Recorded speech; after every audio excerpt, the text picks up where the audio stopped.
আসসালামু আলাইকুম, শুভ সকাল। তো সকাল সকাল আখের রস আর বিস্কিট খেয়েই দিনটা শুরু করলাম। তো খেয়ে নিয়ে আমি পড়তে বসে পড়েছিলাম, কারণ আমি ভালো মেয়ে হয়ে গেছি, পড়াশোনায় মন দিয়েছি। তো যাই হোক, তো এখানে মা রান্না বান্না শুরু করে দিয়েছে, কারণ আজ আমাদের হুজুরের রান্না ছিল, তো তাই একটু তাড়াতাড়ি রান্না বসিয়ে দিয়েছে অন্য দিনের তুলনায়।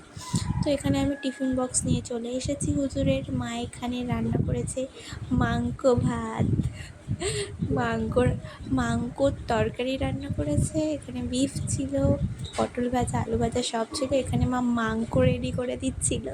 তো যাই হোক, এখানে মা সব কিছু রেডি করে দিয়েছে, তো আমি টিফিন বক্সগুলো নিয়ে দিয়ে এসেছিলাম। তারপরে এসে ভাত খেতে বসে পড়েছি।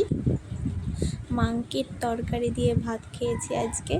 তো খাওয়া দাওয়ার শেষে একটা ঘুম তো লাগবেই আমার, কারণ ঘুম আর খাওয়া ছাড়া আমি কিছুই বুঝি না। তো এখানে খুব বৃষ্টি হচ্ছিল খাওয়া দাওয়ার পর, তো বৃষ্টিটা দেখছিলাম আর একটু ঘুমিয়ে পড়েছিলাম। তারপর সন্ধেবেলা তো মা এখানে ডিম রান্না করছিল।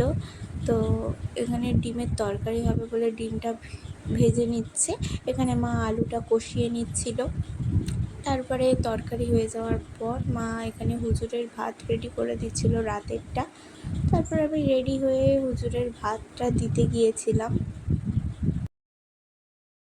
আমি তো বেরিয়ে পড়েছি হুজুরের ভাত দেওয়ার জন্য। সো আজকের ভিডিও এই পর্যন্তই, দেখা হবে নেক্সট ভিডিওতে। আল্লাহ হাফেজ।